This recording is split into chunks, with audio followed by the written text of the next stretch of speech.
If you're lucky in your career, you get to work with a few good clients. And by good client, I mean someone whose ethos and direction and mission you're aligned with.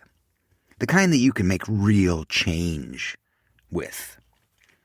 Here is a story of one such client I had the pleasure of working with. So let's do this. Boom.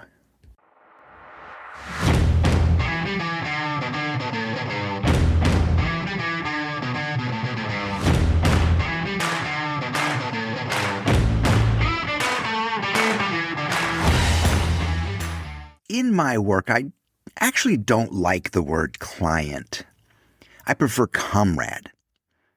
I need trust and a relationship if I'm going to do good work. Then we both grow creatively and in business. Trust is the lifeblood of my business, of any business, really. If you trust me, I will do my best work. But if there's no trust, then no amount of money will ensure that good work is going to happen. But I got a phone call to contribute to a project that would change my life. It would change my client and even their audience's lives. And it was for someone you'd never think that you could do good work for. It was the City of New York Department of Probation. In case you don't know what the Department of Probation or the DOP is, it's like this. Let's say you're in New York and you commit a crime. And if it's serious, you'll serve jail time and probation afterwards. If it's not as serious or a misdemeanor, you'll go directly into probation, where you report to your local DOP office, of which there are 33 around the city. You sit around a lot. You wait a lot. You'll talk to your probation officer, fill out some papers, promise that you're not hitting your wife or doing something stupid, promise you're looking for work, possibly submit to a drug test. The purpose of probation is for monitoring your rehabilitation. In New York City, it's one of the hellhole offices. It's worse than the DMV. We're talking pea-soaked carpets, missing ceiling tiles, torn up, written-on graffitied furniture, really scary places that no one would want to be, not even the staff, quite frankly. So I got a call from Jim Bieber, an architect at Pentagram. And Jim had just gotten tagged to redesign the interiors of the 33 DOP offices throughout the 5 boroughs, from the floor to the furniture to the ceiling. And for me, he wanted that pentimento of graphic design that we can bring to a project, surface treatment of color and typography. For restroom signs, sign-up sheets, the user experience basics. It was still relatively a large project with a very small budget. But I was interested because I wanted to do work that real people see and use. I thought there was a worthy audience here and an opportunity to add what I know creativity can bring to a project: humor, boldness, and inspiration. I saw an opportunity to add some level of humanity to a deserving audience and possibly bring art into people's lives. Hell, I bemoan the lack of art in our everyday lives and in the public sphere altogether.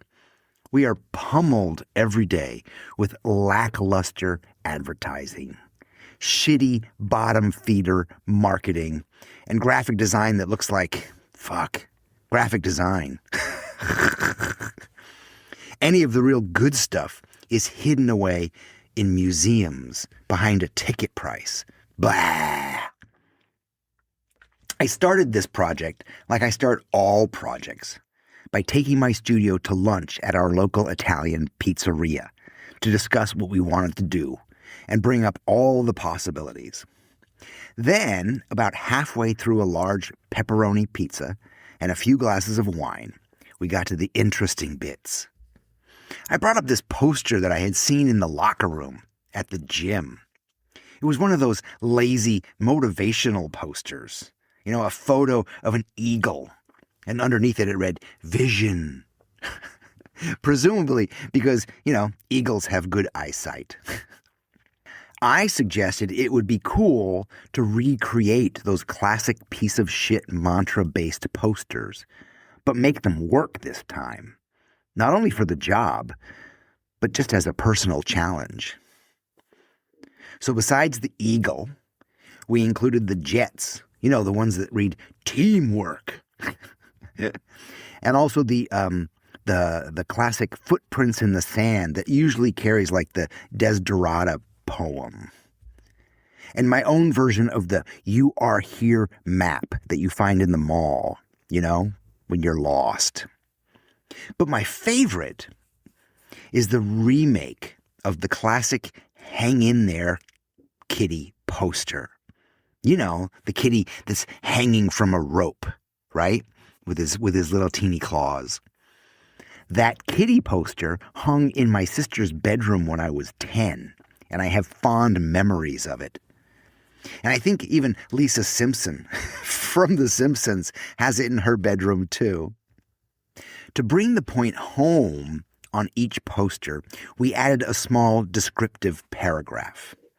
For example, on the kitty poster, I think telling the DOP client to hang in there sends the wrong message. So we changed that. Ours is called "Let Go, Kitty." And the little text on it reads like this: "Letting go is hard. It takes faith and bravery. But if you can let go of your expectations, your fears, and trying to control every detail, you open yourself up to everything. You'll be open to the rare beauty of unexpected solutions that are only found by stumbling upon them. Open to the playful answers that are more meaningful and personal than practical. And most importantly, you'll have the freedom to approach each challenge in a way that's true to you. It's all there waiting for you. Just let go." Damn, that's good stuff right there.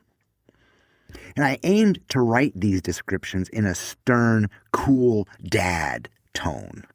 And, quite frankly, I don't know where I came up with that, but...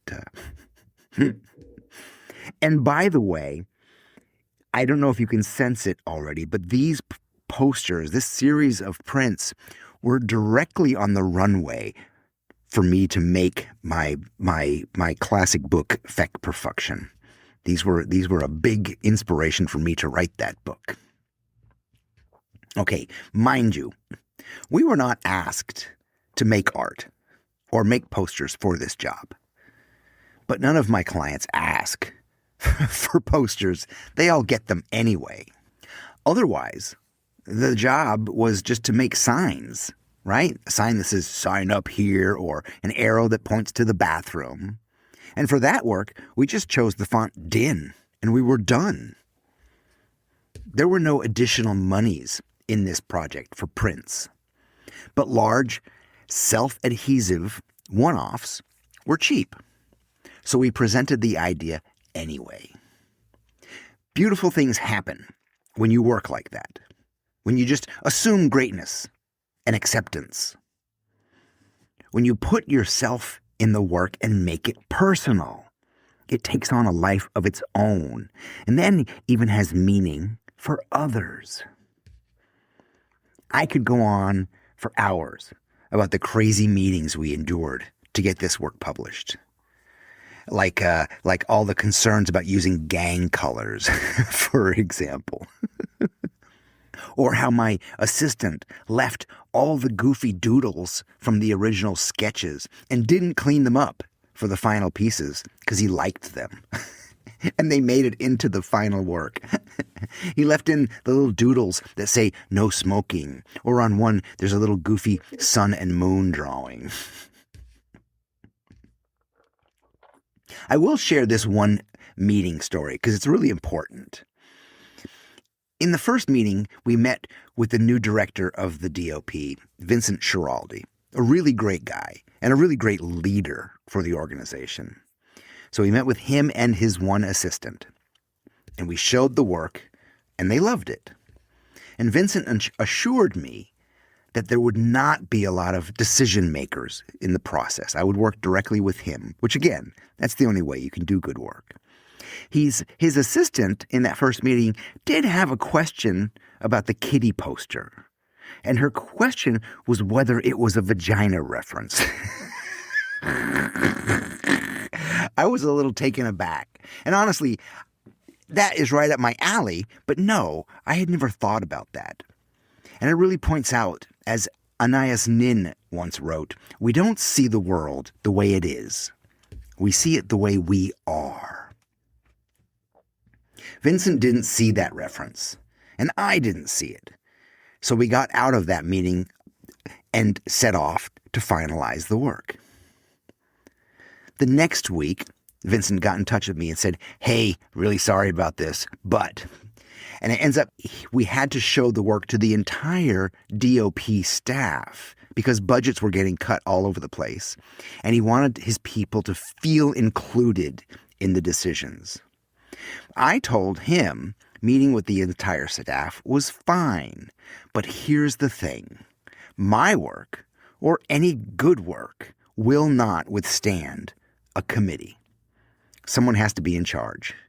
And he agreed, and he told me he would be there to shepherd the work through. He said there will be no questions. This is merely a show and tell. There will be, no questions. We're going to be fine. I said good because with this deadline and that tiny budget, if anything is killed, there will be an empty space on the wall saying art goes here, because there was no time or no money for changes or additions. So we met with the group of about 30 people, and about halfway through my presentation, Vincent taps on my shoulder and said, "You're doing great. Keep going. I have another meeting to attend." And I had this meeting that was like right out of a movie. It was this kind of slow motion response, like I was going, no.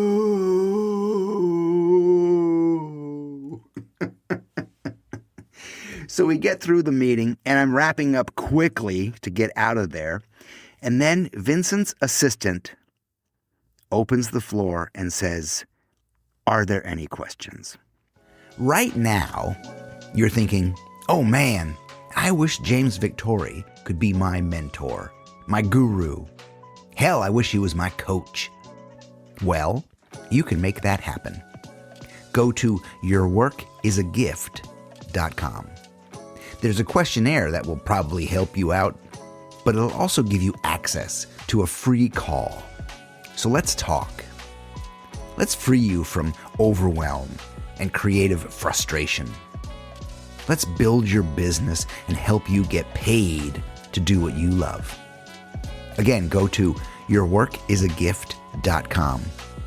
Let's talk. Fuck. So here's the thing. I learned this from working in publishing for years and witnessing the quote-unquote creative meetings when they showed cover designs. Everybody that's in the room feels like they have an obligation to say something, to add to the work. It's like they're standing in a circle and they're all allowed to pee on the work. So with her boss, Vincent, away, the assistant felt it her duty to take charge and open the floor and my work to discussion. And the first question was from a young woman in the back who said, "I think the kitten poster would inspire our clients to suicide." And other people started nodding their heads and agreeing. All that kind of like, yeah. Oh, I see it too. Now, professionally, I have no way to shoot that down. I didn't and still do not know how to soothe that answer, right? But as I said before, my work or any good work will never survive a committee. because there is no committee in the world that is interested in beauty or greatness or growth. And with that, the kitty was killed. So there were a number of ribbon-cutting ceremonies for the different offices. And the first one was in downtown Manhattan.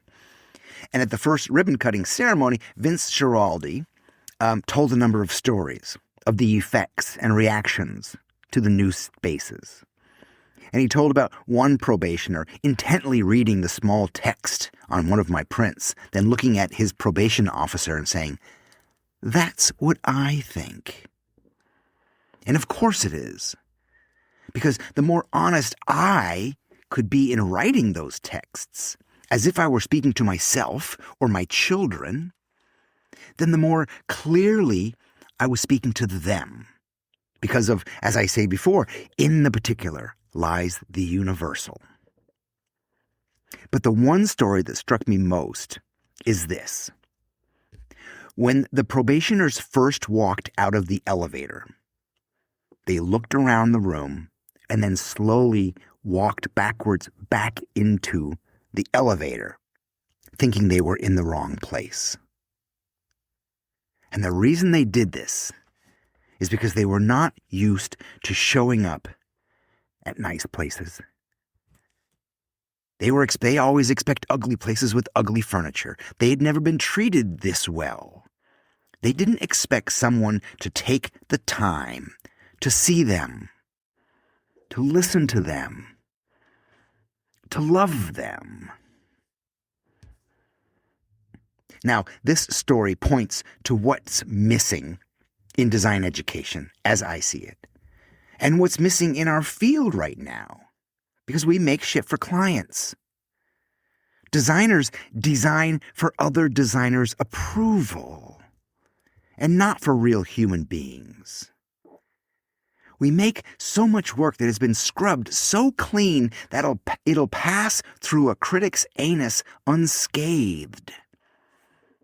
We spend our time teaching Adobe skills so people can assemble their own handcuffs. So much of the work we make is for commercialism. It's not made with a human being in mind.